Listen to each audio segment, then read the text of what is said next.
Hello, എല്ലാവർക്കും നമസ്കാരം. Mix me ക്രിപ്സർ. നമ്മളിന്ന് ചർച്ച ചെയ്യാൻ പോകുന്ന എന്താണെന്ന് വെച്ച് കഴിഞ്ഞാൽ ഡൊണാൾഡ് ട്രംപ് പറയുന്ന കുറച്ച് കള്ളത്തരങ്ങൾ, ഡൊണാൾഡ് ട്രംപ് ജനങ്ങളെ പറഞ്ഞ് പറ്റിച്ച കുറച്ച് കള്ളങ്ങളെ പറ്റിയാണ് നമ്മളിന്ന് പറയാൻ പോകുന്നത്. ഓക്കെ, അതാണ്. അപ്പോൾ നിങ്ങൾക്ക് മനസ്സിലാവണമെങ്കിൽ നിങ്ങൾ എന്തോ ചെയ്യുക, ചാനൽ സബ്സ്ക്രൈബ് ചെയ്യുക, ലൈക്ക് ചെയ്യുക, ഷെയർ ചെയ്യുക, അടുത്തോട്ട് ബെല്ലൈക്കൺ എനേബിൾ ചെയ്യുക, വീഡിയോ ഫുള്ള് സ്കിപ്പ് ചെയ്യാതെ കാണുക.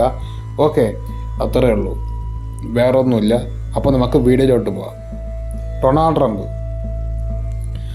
ട്രംപ് എന്ന് പറഞ്ഞു കഴിഞ്ഞാൽ ഒരു വ്യക്തി, സത്യം പറഞ്ഞു കഴിഞ്ഞാൽ ജസ്റ്റ് ചുരുക്കി നമുക്ക് പറഞ്ഞു പോകാം. എല്ലാവരും പറയുന്നത് എൻ്റെ വീഡിയോയ്ക്ക് ലെങ്ത് കൂടുന്നുണ്ട്, പിന്നെ കുറച്ച് എക്സ്പാൻഷൻ കൂടുന്നുണ്ട്. ഞാൻ ശ്രമിക്കുന്നുണ്ട്, നിങ്ങൾ എല്ലാവരും പറയും, പക്ഷേ എന്നെ കൊണ്ട് പറ്റുന്നില്ല. അതുകൊണ്ട് എനിക്ക് സ്ക്രിപ്റ്റായിട്ട് പറയാൻ പറ്റുന്നില്ല. അതുകൊണ്ടാണ് എനിക്കൊരു ഇതിലും കുഴപ്പമില്ല, ഞാൻ പറഞ്ഞു പോവാം. ഓക്കെ, അപ്പോൾ നമുക്ക് വീഡിയോട്ട് പോവാം. അപ്പോൾ എന്താണെന്ന് വെച്ച് കഴിഞ്ഞാൽ, നമുക്കറിയാലോ ഈ ഡൊണാൾഡ് ട്രംപിൻ്റെ മെയിൻ ലക്ഷ്യം തന്നെ കോൺക്വർ ചെയ്യുക എന്നുള്ളതാണ്. കാരണം USA എന്ന് പറഞ്ഞു കഴിഞ്ഞാൽ പണ്ട് മുതൽ തുടർന്ന് വരുന്ന ഒരു മേഖലയെന്ന് പറഞ്ഞു കഴിഞ്ഞാൽ അവർക്ക് ഫ്യൂച്ചറിൽ ബാധ്യതയാകുന്ന പല രാജ്യങ്ങളെയും അവർ തടയാൻ നോക്കുമെന്നുള്ള കാര്യമാണ്. മറ്റുള്ള രാജ്യങ്ങളെ പോലെയല്ല. പക്ഷേ തടയാൻ നോക്കുന്നത് എങ്ങനെയാണ്? ജനങ്ങളെ പറ്റിച്ചും ജനങ്ങളുടെ മുമ്പിൽ വ്യാജമായിട്ടുള്ള കാര്യങ്ങൾ ചിത്രീകരിച്ചും ആണ് എന്തോ ചെയ്യുന്നത്. ഈ അമേരിക്ക എന്ന് പറയുന്ന രാജ്യം പണ്ട് മുതലേ പിന്തുടർന്നുകൊണ്ട് വന്ന രീതി അതുകൊണ്ട് അങ്ങനെയാണ്. ഓക്കെ, ഇപ്പോൾ ഞാനൊരു എക്സാമ്പിൾ പറയാം. ജപ്പാനിൽ കൊണ്ടൊരു ബോംബ് ഇട്ടു, നമുക്കറിയാമെന്നുള്ളൊരു കാര്യമാണ്.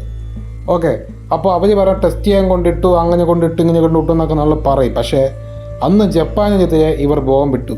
ഞാൻ പണ്ടത്തെ കാലം പറഞ്ഞ് നമുക്ക് ഇപ്പോഴത്തെ അവസ്ഥ വരാം നമുക്ക്. ഓക്കെ, ഇറാൻ്റെ കേസ് വരാം. അപ്പോൾ പണ്ട് ബോംബിട്ട സമയത്ത് ഈ ജപ്പാൻ എന്ന് പറയുന്ന രാജ്യത്തിൽ നിന്നാണ് പകുതി കൂടുതൽ മൊബൈൽ ഫോണ്, ഐഫോണ്, അതേപോലെ തന്നെ ബാറ്ററികൾ, അതുപോലെ പല ഈ ചൈനയ്ക്ക് അവരുടെ ടെക്നോളജി ഡെവലപ്പ് ചെയ്യാൻ വേണ്ടി യൂസ് ചെയ്തുകൊണ്ടിരുന്ന പല ഈ എന്തോന്നാണ് വ്യാപാരങ്ങൾ നടന്നത് ജപ്പാനിൽ നിന്നാണ്. മനസ്സിലായില്ലേ? അപ്പോൾ ജപ്പാനിൽ നിന്ന് ഒരുപാട് വ്യാപാരങ്ങളും ട്രേഡിങ്ങും കാര്യങ്ങളും എല്ലാം നടന്നുകൊണ്ടിരിക്കുന്ന സമയം. അപ്പോൾ ഈ ചൈന എന്ന് പറഞ്ഞ രാജ്യം, അന്നത്തെ കാലത്ത് ഭയങ്കര ശക്തിയായിട്ട് ഉയർന്നു വരുന്ന ഒരു രാജ്യമാണ്. കാരണം ചൈനയുടെ ഒരു പ്രത്യേക പെരുമാറ്റം എന്ന് പറഞ്ഞു കഴിഞ്ഞാൽ ബാക്കിയുള്ള രാജ്യങ്ങളൊന്നും അടുപ്പിക്കത്തില്ല, അവരെ കാര്യം നോക്കി പോകുന്നുള്ളൊരു മൈൻഡ് സെറ്റാണ് ചൈനയ്ക്ക്. അങ്ങനെ നിൽക്കുന്ന ചൈനയെ തളയ്ക്കണമെങ്കിൽ അന്ന് ഈ USA വേറെ വഴിയൊന്നുമില്ല. അപ്പോൾ അങ്ങനെ വന്ന സമയത്ത് ഇവർ അവിടെ കൊണ്ട് ബോംബിട്ടതിൻ്റെ കാരണം എന്താണെന്ന് വെച്ച് കഴിഞ്ഞാൽ, ഈ പറയുന്ന പോലെ ഈ ട്രേഡിങ്, ഈ ജപ്പാനിൽ ഇങ്ങനെ അവർ ബോംബിട്ട് കഴിഞ്ഞാൽ അവിടെ നിന്നുള്ള ട്രേഡിങ് നടക്കും. കാരണം നമ്മുടെ ഈ ലോകത്ത് ആർട്ടിഫിഷ്യൽ ഇൻ്റലിജൻസ്, AI ടെക്നോളജി എന്ന് പറഞ്ഞു കഴിഞ്ഞാൽ എല്ലാ കാലത്തും ഇതിന് അത്രയും പ്രാധാന്യമുണ്ടായിരുന്നു. മനസ്സിലായില്ലേ? അത്രയേ ഉള്ളൂ. അപ്പോൾ വെറുതെ ടെസ്റ്റ് ചെയ്യാൻ അങ്ങനെയാണെന്നൊക്കെ പറയുമെങ്കിൽ പോലും ഈ ചൈനയുടെ വളർച്ച നിർത്താൻ വേണ്ടിയാണ് ആ ഒരു കാര്യം ചെയ്തത്. അപ്പോൾ ജപ്പാൻ അവിടെ ബ്ലോക്ക് ആകുമ്പോൾ എന്ത് സംഭവിക്കും? ജപ്പാൻ ഇങ്ങനെ സംഭവിക്കുമ്പോൾ ചൈനയ്ക്ക് എന്ത് സംഭവിക്കും? ചൈനയുടെ റവന്യൂ ജനറേറ്റ് ചെയ്യാൻ പറ്റത്തില്ല. ചൈന സാമ്പത്തികമായി ഡൗൺ ആവും. ആ സമയം കൊണ്ട് ഇവർ റിക്കവർ ചെയ്ത് വരേണ്ട സമയം കൊണ്ട് ഇവർ മണ്ടത്തരം കാണിച്ചു. ഈ ജപ്പാൻ എന്ന് പറയുന്ന രാജ്യം എന്ന് പറഞ്ഞു കഴിഞ്ഞാൽ അത്രയും പൊട്ടന്മാരൊന്നുമല്ല. അവരെ മണ്ണിൻ്റെ അകത്തുള്ള റോ മെറ്റീരിയൽസ് അവർക്ക് ഉള്ളത് കൊണ്ട് അവർ കൃഷി നശിച്ചാലും അങ്ങനെ മണ്ടത്തരമൊക്കെ ചെയ്തിട്ടുണ്ട്. എന്നാൽ പോലും അവരുടെ പ്ലാനിങ് ഒന്ന് പാളി. ഇപ്പം തന്നെ ജപ്പാൻ നല്ലൊരു ലോകത്ത് സാമ്പത്തിക ശക്തി പോലെ വളർന്നുകൊണ്ടിരിക്കുകയാണ് ജപ്പാൻ എന്ന് പറഞ്ഞു കഴിഞ്ഞാൽ. വളർന്നു ആയിക്കഴിഞ്ഞു, സാമ്പത്തിക ശക്തിയായി മാറിക്കഴിഞ്ഞു. ഇനി നമുക്ക് അപ്പോൾ അന്ന് ടെസ്റ്റ് ചെയ്യാൻ വേണ്ടി ബോംബിട്ടെന്ന് പറഞ്ഞു. പക്ഷെ അവരുടെ ഉദ്ദേശം എന്തോന്നാണ്? ഈ ചൈനയെ തകർക്കുക, ജപ്പാനിൽ കൊട്ടുകൊട്ടി ജപ്പാനെ തകർത്തിട്ട് അതിലൂടെ ചൈന തകരുക എന്നുള്ള മൈൻഡ് സെറ്റായിരുന്നു. ഓക്കെ, ഒന്നാമത്തെ കാര്യം. രണ്ടാമത്തെ കാര്യം എന്താണെന്ന് വെച്ച് കഴിഞ്ഞാൽ, നമ്മൾ എപ്പോഴും പറയുന്നൊരു കാര്യമാണ്, ഈ ഡൊണാൾഡ് ട്രംപ് പണ്ട് കൊച്ചു എത്ര 10, 24, 25 വയസ്സ് അല്ലെങ്കിൽ 10, 30 വയസ്സായ സമയം മുതൽ ആ കാറ്റഗറി ആ സമയം മുതൽ ഡൊണാൾഡ് ട്രംപ് ഈ ഹോമോസ് കടന്നെടുക്കുന്ന പ്രാധാന്യത്തെ പറ്റി പറയുന്നുണ്ട്. ഈ ഹോമോസ് കടന്നെടുക്കുന്ന പറഞ്ഞു കഴിഞ്ഞാൽ അതിൻ്റെ ഇമ്പോർട്ടൻസും അതിൻ്റെ പ്രാധാന്യങ്ങളും ആ ഒരു പ്രത്യേക മേഖലയുടെ കാര്യങ്ങളൊക്കെ ഡൊണാൾഡ് ട്രംപ് പണ്ട് മുതൽ പറയാറുള്ള കാര്യമാണ്. അപ്പോൾ ഡൊണാൾഡ് ട്രംപ് പല ഇൻ്റർവ്യൂവിലും പറയുന്നൊരു കാര്യമാണ് ഹോമോസ് നടക്കുന്നതിനെ പറ്റി, അത് അതിനെ പറ്റിയുള്ള അത് എങ്ങനെയാണെന്നുള്ളത്.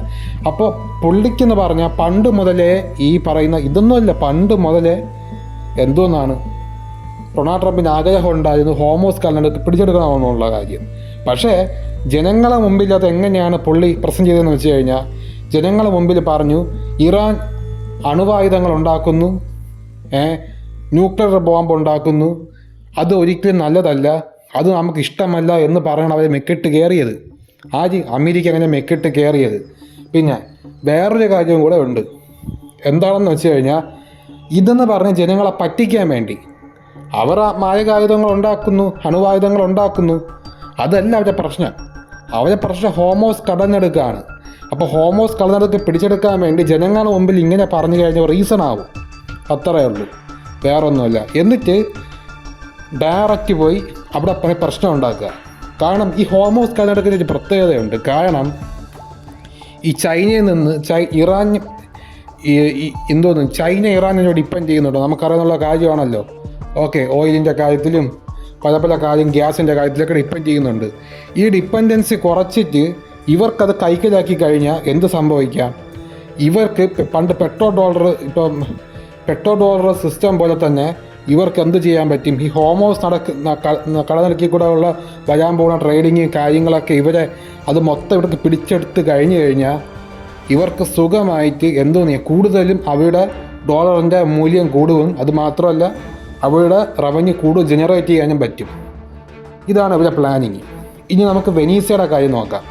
വെനീസയിൽ ഡൊണാൾഡ് ട്രംപ് പറഞ്ഞൊരു കാര്യം എന്ന് വെച്ച് കഴിഞ്ഞാൽ അവിടെ ലഹരി വസ്തുക്കൾ കടത്തുന്നു എന്നാണ് ഡൊണാൾഡ് ട്രംപ്. ലഹരി വസ്തുക്കൾ, ഡ്രഗ്സ്, അതും ഇതും എല്ലാം കൊണ്ട് ബാക്കിയുള്ള രാജ്യങ്ങളിൽ അവയാണ് ഏറ്റവും പ്രശ്നമെന്നൊക്കെയാണ് പുള്ളി വെനീസയിൽ കൊണ്ടാണ് ഡ്രഗ്. അപ്പോൾ ഞാനൊരു കാര്യം ചോദിക്കട്ടോ, ഇപ്പോൾ ഈ ഇടയ്ക്ക് ഇറങ്ങിയ സോംബി ഡ്രഗ് അവിടെ ഈ പറയുന്ന അമേരിക്കയിലെ പല ചെറിയ കോളനികളിൽ നമ്മൾ നോക്കിയാൽ മതി, സോംബി ഡ്രഗ് എന്ന് പറയുന്ന ഡ്രഗ് കഴിച്ചിട്ട് ഇവരുടെ കൈയും കാലും ദേഹമൊക്കെ ഇവർ സ്വന്തമായി കടിച്ച് പറിച്ച് തിന്നുന്നുണ്ട്. മനസ്സിലായില്ലേ? ഇത് എവിടെ നിന്നാണ് വന്നത്? ഇത് വന്നത് മെക്സിക്കോയിൽ നിന്നാണ്. മെക്സിക്കോ നമുക്കറിയാം ലോകത്തെ ഏറ്റവും കൂടുതൽ വയലൻസ് ഉള്ള രാജ്യമാണ്. ഒരുപാട് ഡ്രഗുകളും മയക്കുമരുന്ന് ലഹരികളുടെയൊക്കെ കൂമ്പാരമുള്ള രാജ്യമാണ്. അതുപോലെ അമേരിക്കയുടെ അടുത്ത് നിൽക്കുന്ന രാജ്യമാണ്. ഒരുപാട് വയലൻസ് ഉള്ള രാജ്യമാണ്. അങ്ങനെ പല പ്രത്യേകതകളും ദാരിദ്ര്യം പിടിച്ച കോളനി പ്രദേശങ്ങൾ കൂടുതലുള്ള രാജ്യമാണ്. അങ്ങനെ അപ്പോൾ അത് അവിടെ ബോർഡറിനകത്ത് ഒരുപാട് പ്രശ്നം നടക്കാറുണ്ട്. കാരണം അവിടുത്തെ USA നിന്നും അവിടെ ഗോൾഡും ഒക്കെ കിട്ടാൻ വേണ്ടി അങ്ങോട്ട് ബോർഡറിൽ സ്ഥിരം യുദ്ധം നടക്കുന്ന സ്ഥലമാണ്. പിന്നെ മെക്സിക്കോയിൽ നിന്ന് അവിടെ ഈ പറഞ്ഞ USA പല ഫാക്ടറികളും അതേപോലെ പലതും പ്രവർത്തിക്കുന്നുണ്ട്. ഓഫീസുകളും എല്ലാം അവിടെ, കമ്പനികളും അതിൻ്റെയൊക്കെ മെയിനും ബ്രാഞ്ചുകളും എല്ലാം ഈ മെക്സിക്കോയിൽ പ്രവർത്തിക്കുന്നുണ്ട്. അങ്ങനെ അപ്പോൾ ഈ പറയുന്ന പോലെ അമേരിക്ക എന്ന് പറഞ്ഞ രാജ്യം ഇത്രയും സോംബി ഡ്രഗ് വന്ന് കോളനി പ്രദേശമുള്ള ആൾക്കാർ ഇങ്ങനത്തെ ഒരു ഭ്രാന്തമായ സിറ്റുവേഷനിലാകാനുള്ള കാരണം മെക്സിക്കോ ആണ്. ഈ മെക്സിക്കോ ഇവരെന്തുകൊണ്ട് തടയുന്നില്ല എന്നാണ് ചോദ്യം. എന്തുകൊണ്ട് തടയുന്നില്ല? ഇത്രയും കൊല്ലങ്ങളായിട്ട് ഈ മെക്സിക്കോയിൽ നിന്ന് ഡ്രഗ് വന്നുകൊണ്ടിരുന്നപ്പോൾ ഡൊണാൾഡ് ട്രംപ് എന്ത് ചെയ്തുകൊണ്ടിരുന്നു? അവരെ തടഞ്ഞോ? അവരെ തടഞ്ഞിട്ടില്ല. മനസ്സിലായില്ലേ? ഇന്നേ അവരെ ഡൊണാൾഡ് ട്രംപ് തടഞ്ഞിട്ടില്ല. മനസ്സിലായില്ലേ? ചുമ്മാ ചെറുതായിട്ട് വാണിംഗ് കൊടുത്ത് നാട്ടുകാരെ കാണിക്കുക. അവസാനം ഇത്രയും നാൾ മെക്സിക്കോയ്ക്കെതിരെ ഒരു വാക്ക് പോലും പറയാത്ത ഡൊണാൾഡ് ട്രംപ് ഈ പറയുന്ന പോലെ ഈ വെനീസയുടെ ഇഷ്യൂ വന്നപ്പോൾ എന്ത് പറഞ്ഞു? ഈ മെക്സിക്കോക്കാരടുത്ത് പറഞ്ഞു, ഇനി ഇവിടെ നിങ്ങൾ ഡ്രഗ് കടത്താൻ പാടില്ല, ഇനി ഡ്രഗുകൾ കാര്യങ്ങളൊക്കെ വന്നാൽ നിങ്ങൾ വളരെ കടുത്ത രീതിയിൽ സമ്മർദ്ദം നിങ്ങൾ നേരിടും. അങ്ങനെ ഡൊണാൾഡ് ട്രംപിനെ വേട്ടി മെക്സിക്കോയുള്ളവരെ. മനസ്സിലായില്ലേ? അങ്ങനെ അപ്പോൾ വെനീസയുടെ കാര്യം അറിയാലോ. അവിടെയും ഈ പറയുന്ന പോലെ ഗ്യാസുണ്ട്, പെട്രോൾ ഉണ്ട്, അല്ല ഗ്യാസ് ഇഷ്ടം പോലെ ഉണ്ട്. മനസ്സിലായില്ലേ? അതൊരു ഇമ്പോർട്ടൻ്റ് ആണ്. ഓയിലുകളുണ്ട്, പലതും ഉണ്ട് വെനീസയിൽ. അപ്പോൾ വെനീസയിൽ ചെന്നിട്ട് ഡയറക്റ്റായിട്ട് ആക്രമിക്കാൻ പറ്റത്തില്ല. കാരണം എന്താണെന്ന് വെച്ച് കഴിഞ്ഞാൽ നാറ്റോയ്ക്ക് എക്സ്പ്ലനേഷൻ കൊടുക്കണം, ലോകത്ത് എക്സ്പ്ലനേഷൻ കൊടുക്കണം, പല രാജ്യങ്ങൾക്ക് എക്സ്പ്ലനേഷൻ കൊടുക്കണം. ഇങ്ങനത്തെ ഒരുപാട് ചുമതലയുണ്ട് ഈ USA. അപ്പോൾ USA വന്ന് ട്രംപ് പറഞ്ഞ കാര്യം എന്ന് വെച്ച് കഴിഞ്ഞാൽ ഇതുപോലെ ലഹരി മരുന്ന് കടത്തണമെന്നാണ്, ലഹരി മരുന്ന് കടത്താൻ നോക്കുന്നു. അപ്പോൾ വെനീസയുടെ പ്രസിഡന്റ് തട്ടിക്കൊണ്ടുപോയ സമയത്ത് പുള്ളി പറഞ്ഞ എന്താണെന്ന് വെച്ച് കഴിഞ്ഞാൽ നമ്മൾ ഡ്രഗ് ഒന്നും യൂസ് ചെയ്യാറില്ല, നമുക്ക് ഇതിൽ ഒരു പങ്കുമില്ലെന്ന് പുള്ളി പറയുന്നുണ്ട്. പക്ഷെ ജനങ്ങളെ ബോധിപ്പിക്കാൻ വേണ്ടി ഡൊണാൾഡ് ട്രംപ് പറയുന്നത് ഡ്രഗിന്റെ കാര്യം എടുത്തിടുന്നു. മനസ്സിലായില്ലേ? ജനങ്ങളെ ബോധിപ്പിക്കാൻ വേണ്ടി. എന്നിട്ട് ഡൊണാൾഡ് ട്രംപ് കാണിക്കുന്ന പരിപാടി അതിലൂടെ വെനീസയെ പോയി കീഴടക്കി അവിടെ മുഴുവൻ എന്തോന്നാണ് പിടിച്ചെടുക്കി. അതാണ് ഇവിടെ സംഭവിച്ചത്. മനസ്സിലായില്ലേ? വെറും പച്ച കള്ളങ്ങൾ പറഞ്ഞാണ്. ഇനി ഇതെല്ലാം നോക്കട്ടെ. പണ്ട് നമ്മുടെ ഇന്ത്യ സ്വന്തമായി ന്യൂക്ലിയർ ബോംബ് ഉണ്ടാക്കാൻ സമയത്ത് ഇതേപോലെയാണ്. അന്ന് ഇന്ദിരാഗാന്ധി ആയിരുന്നല്ലോ ഉണ്ടായിരുന്നത്. അപ്പോ ഇന്ദിരാഗാന്ധി അപ്പോൾ ആ സമയത്തെന്ന് വെച്ച് കഴിഞ്ഞാൽ ഡൊണാൾഡ് ട്രംപ് കാണിച്ച സെയിം പരിപാടിയാണ്. ഇന്ത്യയിൽ നിന്ന് സ്വന്തമായി ന്യൂക്ലിയർ വെപ്പൺ ഉണ്ടാക്കാൻ സ്വന്തമായി ഒരു ഇത് ഉണ്ടായിക്കഴിഞ്ഞാൽ അവർക്ക് ഫ്യൂച്ചറിൽ കഷ്ടമാകും. അതുകൊണ്ട് അവർ അന്ന് മുതലേ ഇന്ത്യ അത് തടയാൻ നോക്കിയത്. നിങ്ങൾ ആലോചിച്ച് നോക്കണം. സാറ്റലൈറ്റ് വഴി നിരീക്ഷിച്ച് ഇവിടുത്തെ ന്യൂക്ലിയർ വെപ്പൺസ് ഉണ്ടാക്കാൻ തടയാൻ വേണ്ടി നോക്കി അന്നത്തെ പണ്ടത്തെ ആൾക്കാർ. അപ്പൊ അമേരിക്ക എന്ന് പറഞ്ഞ രാജ്യം കോൺകർ ചെയ്യാൻ വേണ്ടി മാത്രം കൂടുതൽ ഫോക്കസ്ഡ് ഉള്ള രാജ്യമാണ്. കാരണം നമുക്കറിയാം, ഈ പറയുന്ന പോലെ കോളനി പ്രദേശം നമുക്കറിയാം. അവിടെ എന്ന് പറഞ്ഞാൽ നമ്മുടെ ഇന്ത്യയിലത്തെ പോപ്പുലേഷൻ ഒന്നുമില്ല. നിങ്ങൾക്കറിയാന്നുള്ളൊരു കാര്യമാണ്. ഇവർക്ക് ഇഷ്ടം പോലെ പെട്രോൾ ഡോളറും അതേപോലെ തന്നെ പല നല്ല കൂമ്പാഴ കണക്ക് പൈസകൾ കിട്ടിക്കൊണ്ടിരിക്കുന്നു. ഇപ്പോഴും നമ്മൾ നോക്കിയാൽ ഈ US എന്ന് പറഞ്ഞ ചെറിയ ചെറിയ കോളനി പ്രദേശങ്ങളിൽ എത്രയോ പേർക്ക് വീടില്ല, എത്രയോ പേർക്ക് പണമില്ല. അങ്ങനെ അത്രയും കഷ്ടപ്പെട്ട് കിടക്കുകയാണ്. അതെന്തുകൊണ്ട് ലോകത്തെ ഏറ്റവും സാമ്പത്തിക ശക്തിയായി വയ്ക്കുന്ന ഈ പറയുന്ന USA രാജ്യത്ത് ജീവിക്കുന്നവർക്ക് ഇതൊന്നുമില്ല. മെഡിക്കൽ ഫെസിലിറ്റി അത് കുറച്ച് കുറവാണ്. അതാണ് മനസ്സിലായില്ലേ? കുറവാണെന്ന് വെച്ച് കഴിഞ്ഞാൽ ഇവർക്ക് കിട്ടുന്ന വരുമാനം വച്ച് നോക്കുമ്പോൾ അതൊരു കുറവ് തന്നെയാണ്. മറ്റുള്ള രാജ്യങ്ങളെ നിങ്ങൾ കമ്പയർ ചെയ്യേണ്ട കാര്യമൊന്നുമില്ല. അപ്പോൾ ഇതാണ് കാര്യം. മനസ്സിലായില്ലേ? ഇനി ഈ ഡൊണാൾഡ് ട്രംപിന്റെ കേസ് പറയാനാണെങ്കിൽ മെഡിക്കൽ സിസ്റ്റം ഇതുപോലത്തെ ഒരു കാര്യങ്ങൾക്കും ഇവർ അത്ര ഇമ്പോർട്ടൻസ് കൊടുക്കുന്നില്ല. ഇവർ കൊടുക്കുന്നത് കൂടുതൽ ആയുധങ്ങൾ ഒളിപ്പിക്കാനും ആയുധങ്ങൾ വാങ്ങാനും അതിനും ഇതിനും. മനസ്സിലായില്ലേ? ഈ പറയുന്ന പോലെ ചൈനയെ പിറകെ നിന്ന് കുത്തുന്ന പരിപാടിയാണ് ഇവര് കാണിക്കുന്നത്. മനസ്സിലായില്ലേ? അത്രയേ ഉള്ളൂ. ഇതാണ് ഇവിടെ സംഭവിക്കുന്നത്. അപ്പോൾ ചൈനയെ പിടിച്ചെടുക്കാൻ വേണ്ടിയാണ് ചൈനയെ കടത്തിവെട്ടി ചൈന ഇവരുടെ ഡിപ്പെൻഡൻസിയിലോട്ട് ആക്കാൻ വേണ്ടിയാണ് ഈ ഹോമോസ് കളഞ്ഞെടുക്കലോടെ ഈ ഡൊണാൾഡ് ട്രംപ് കടന്ന് ഈ വാശി കാണിക്കുന്നത്. മനസ്സിലായില്ലേ? ഈ ഡൊണാൾഡ് ട്രംപിന് പണ്ട് മുതലേ ഉള്ള ആഗ്രഹമാണ് ഈ ഹോമോസ് കണക്ക് പിടിച്ചെടുക്കണം എന്നുള്ളൊരു കാര്യം. മനസ്സിലായില്ലേ? കാരണം എന്നാൽ മാത്രമേ ഈ ചൈന ഇവിടെ ഡിപ്പെൻഡ് ചെയ്യേണ്ട സിറ്റുവേഷൻ വരത്തുള്ളൂ. ഇപ്പൊ നമ്മൾ നോക്കിയാൽ മതി, അമേരിക്ക അങ്ങനെ ചൈന ഡിപ്പെൻഡ് ചെയ്യാറില്ല. ഇപ്പൊ ചൈനയിൽ നിന്ന് അമേരിക്കയിൽ നിന്ന് വന്ന് ഇറക്കുമതി ചെയ്യുന്ന വസ്തുക്കളെല്ലാം കുറവാണ്. മനസ്സിലായില്ലേ? ചൈനക്കാർ അമേരിക്കയിൽ നിന്ന് വളരെ കുറഞ്ഞ രീതിയിൽ മാത്രമേ ഇറക്കുമതി ചെയ്യുന്നുള്ളൂ. മനസ്സിലായില്ലേ? ഇപ്പോ അമേരിക്കയാണ് ചൈന കൂടുതൽ ഡിപ്പെൻഡ് ചെയ്യുന്നത്. മനസ്സിലായില്ലേ? അത് മാറ്റാൻ വേണ്ടിയാണ് ഇത് ചെയ്യുന്നത്. കാരണം ഈ ചൈന വിചാരിച്ചാൽ മാത്രമേ എന്ത് ചെയ്യാൻ പറ്റത്തുള്ളൂ, ഈ അമേരിക്കയെ ബ്ലോക്ക് ആക്കാൻ പറ്റത്തുള്ളൂ എന്തെങ്കിലും പ്രശ്നം വരുമ്പോ. അതാണ് ഇങ്ങനെയുള്ള കാര്യം എന്ന് പറഞ്ഞു കഴിഞ്ഞാൽ. മനസ്സിലായില്ലേ? ഇതാണ് ഇവിടെ നടക്കുന്നത്. ഓക്കെ, അങ്ങനെ ഇനി അടുത്ത കാര്യം, നമ്മൾ ഈ ഇടയ്ക്കൊരു സംഭവം നടന്നു. മനസ്സിലായില്ലേ? ഈ റഷ്യയും പണ്ട് ഈ ഇടയ്ക്ക് ഇയാൾ പിന്നെ എപ്പോഴും മൂഡ് സിങ്സ് ഇങ്ങനെ മാറ്റിക്കൊണ്ടിരിക്കും.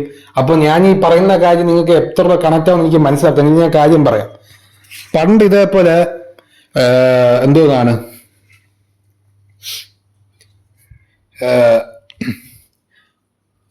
ഈ നമ്മുടെ ഇവിടെ നിന്നുള്ള ഈ പറയുന്ന പോലെ പെട്രോളിലും ഗ്യാസിനും എല്ലാം കൂടുതൽ ടാക്സ് കൊടുത്ത് ഈ അമേരിക്ക ഇന്ത്യക്കാരെ കുറച്ച് സമ്മർദ്ദത്തിലാക്കാൻ വേണ്ടി. ആ സമയത്ത് ഓക്കെ, ഈ ഇന്ത്യ ചെയ്ത പരിപാടി റഷ്യ നിന്ന് കുറച്ചും കൂടെ ഒന്ന് ഓയിൽ വാങ്ങാൻ നോക്കി. മനസ്സിലായില്ലേ?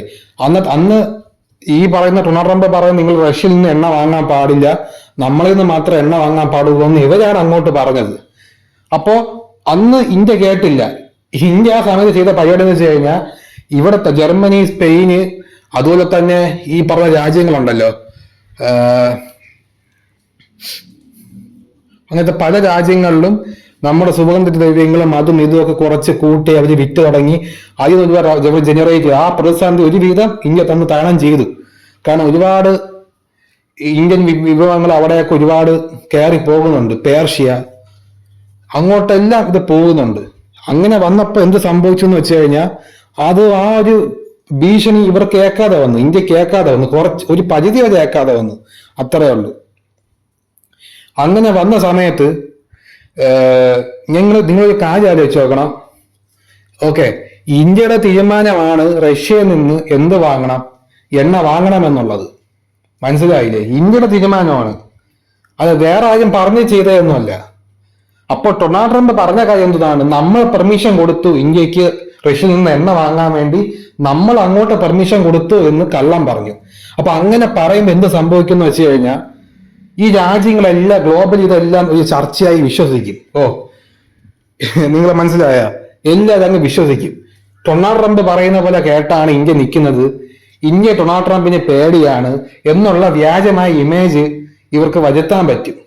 ഓൾറെഡി നമുക്കില്ലെന്ന് പറഞ്ഞത് ഇന്ത്യക്കാർക്ക് ചെറിയൊരു പേടി യൂസ് എടുത്തുണ്ട്. പക്ഷെ അത് കൂടുതൽ ശക്തമാക്കാൻ ഒരു നാണക്കേടല്ലേ, പുള്ളിക്ക് നാണക്കേടല്ലേ? ഇന്ത്യ പോലത്തെ ഒരു രാജ്യം, ഒരുപാട് ഡിപ്പെൻഡൻസി ആവശ്യമുള്ള ഒരു രാജ്യം, ഇവര് പറയുന്ന വാക്കിന് പുല്ലുവരെ കഴിപ്പിച്ചു എന്ന് പറഞ്ഞ, അപ്പോൾ ജനങ്ങളെ പറ്റിക്കണം. ഇവര് പറഞ്ഞിട്ടാണ് എന്തോന്നാണ് റഷ്യയിൽ നിന്ന് എണ്ണ വാങ്ങിയെന്ന് ജനങ്ങളെ ബോധിപ്പിക്കണം. അതാണ് ഇവിടെ ലക്ഷ്യം. അങ്ങനെ കള്ളം പറഞ്ഞത് ആണ് ഈ ഡൊണാൾഡ് ട്രംപ് എന്ന് പറയുന്നത്. മനസ്സിലായില്ലേ? അങ്ങനെ ഇങ്ങനെ ഒരുപാട് കാര്യങ്ങൾ ഇവിടെ നടക്കുന്നുണ്ട്. മനസ്സിലായില്ലേ? അപ്പോ പക്ക മാനിപ്പുലേറ്റഡുള്ള രാജ്യമാണ് ഈ പറയുന്ന പോലെ എന്തോന്നാണ് അമേരിക്ക എന്ന് പറയുന്നത്. ഇപ്പോ നമുക്കറിയാം ഈ ചൈനീസ് പ്രസിഡന്റുമായിട്ട് നിരവധി സമയം വ്യാപാരവുമായി ബന്ധപ്പെട്ട് ചർച്ചകൾ 1 മണിക്കൂറോളം സംസാരിച്ചു കഴിഞ്ഞിട്ടുണ്ട്. പ്രത്യേകിച്ച് ഇന്ത്യക്കാരെ പറ്റി പറഞ്ഞിട്ടുണ്ട്. നിങ്ങൾ നോക്കിയാൽ മതി, ലോകത്ത് പാകിസ്ഥാൻ, ഇന്ത്യ, ചൈന ഇവരുമായിട്ടാണ് ഈ ഡൊണാൾഡ് ട്രംപ് കൂടുതലും ഫോൺ സംവാദത്തിലൊക്കെ അല്ലെങ്കിൽ കമ്മ്യൂണിക്കേഷൻ ഏർപ്പെടുന്നത്. കാരണം എന്തോന്നാണ്? അതാണ് നമ്മുടെ ചോദ്യം. മനസ്സിലായില്ലേ? കാരണം എന്തെന്ന് വെച്ച് കഴിഞ്ഞാൽ ഈ പറയുന്ന പോലെ ഈ ചൈനയെ സോപ്പിട്ട് ഇവരുടെ ഒരു ട്രേഡിംഗ് സിസ്റ്റം ഇവിടെ കൊണ്ടുവന്ന് അവരുടെ പ്ലാനിങ് എക്സിക്യൂട്ട് ചെയ്യാൻ വേണ്ടി വേറെ വഴിയില്ല. കാരണം ഈ ചൈനയെ കൂടെ നിന്ന് ബാക്സ്റ്റാപ്പ് ചെയ്യാൻ വേണ്ടിയാണ് ചൈനയുടെ പ്രസിഡന്റിനെ ഈ ഡൊണാൾഡ് ട്രംപ് വിളിച്ച് സോപ്പിടുന്നത്. നിങ്ങൾ മനസ്സിലാക്കണം. ഓക്കെ, അത്രേ ഉള്ളൂ. ഇതാണ് ഇവിടെ നടക്കുന്ന സത്യം എന്ന് പറഞ്ഞു കഴിഞ്ഞാൽ. മനസ്സിലായില്ലേ? വേറെ ഒന്നുമല്ല. ഓക്കെ, ഇപ്പം ഇതാണ് പരിപാടി. ഇനി വേറൊരു കാര്യം, ഇന്ത്യ പാകിസ്ഥാന്റെ കേസ് നമുക്കറിയാലോ. ചന്ദ്രയാൻ എന്തോന്ന് സിന്ദൂറൊക്കെ വന്ന സമയത്ത് ഓക്കെ, ആ സമയത്ത് ഞാൻ പെട്ടെന്ന് പറയുന്നുണ്ടെങ്കിൽ സ്കിപ്പായി പോകാൻ സാധ്യതയുണ്ട്, ക്ഷമിക്കുക.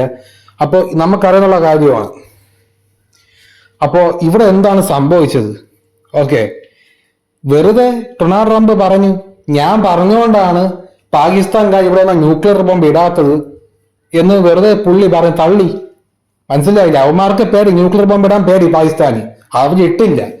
അതാണ് ശരിക്കുള്ള സത്യം. ഡൊണാൾഡ് ട്രംപ് പറഞ്ഞ എങ്ങനെയാണ്? ഞാൻ പറഞ്ഞുകൊണ്ടാണ് അവിടെ ന്യൂക്ലിയർ ബോംബ് ഇടാത്തതും ഇന്ത്യ സേഫായി കിടക്കുന്നതും ഈ യുദ്ധം നിർത്തിയത് ഞാനാണ് എന്ന് ഡൊണാൾഡ് ട്രംപ് അവകാശം പറഞ്ഞിട്ട് മറ്റുള്ള രാജ്യങ്ങളെ അത് വിശ്വസിപ്പിക്കാൻ നോക്കുന്നുണ്ട് ഡൊണാൾഡ് ട്രംപ്. മനസ്സിലായില്ലേ? അത്രേ ഉള്ളൂ. ഓക്കെ, ഇതിലൂടെ എന്താണ് നിങ്ങൾ മനസ്സിലാക്കുന്നത്? സ്വന്തം വെറും പട്ടി ഷോ കാണിക്കാനും, വെറും പട്ടി ഷോ കാണിച്ച് വലിയ സംഭവമാണെന്ന് കാണിക്കാനും വേണ്ടിയാണ് വെറും ഒരു കോമാളിയായി എന്ന് ഡൊണാൾഡ് ട്രംപ് മാറിക്കൊണ്ടിരിക്കുന്നത്. വെറും ഒരു കോമാളി, വെറും മണ്ടത്തരം. ഈ ഡൊണാൾഡ് ട്രംപിന്റെ പൊളിറ്റിക്കൽ സിസ്റ്റത്തെ പറ്റി അറിയത്തില്ല, ഗ്ലോബൽ ആയിട്ടുള്ള സിസ്റ്റത്തെ പറ്റി ഒന്നും അറിയത്തില്ല. ഈ ഡൊണാൾഡ് ട്രംപ് കാണിക്കുന്ന പരിപാടിക്കൊക്കെ വളരെ വലിയൊരു എന്തോന്നാണ് പ്രതിസന്ധി നിങ്ങൾ നേരിടേണ്ടി വരും. നിങ്ങളെ രാജ്യം ഇനി വരും തലമുറയിൽ നിങ്ങളെ രാജ്യം ഇനി മറ്റുള്ള രാജ്യക്കാരെ നിങ്ങളെ ഒറ്റപ്പെടുത്തും. ഒറ്റപ്പെടുത്തുമ്പോൾ നിങ്ങൾക്ക് മനസ്സിലാവും. ഓക്കെ, നിങ്ങളൊരു കാര്യം ആലോചിച്ച് നോക്ക്. ഈ ഡൊണാൾഡ് ട്രംപിനെ അവിടത്തുള്ള കൂടെയുള്ള പൊളിറ്റിക്സ് ഒക്കെ ഉള്ളത് താഴെയിറക്കാൻ നോക്കുന്നത് എന്തിനാണ്?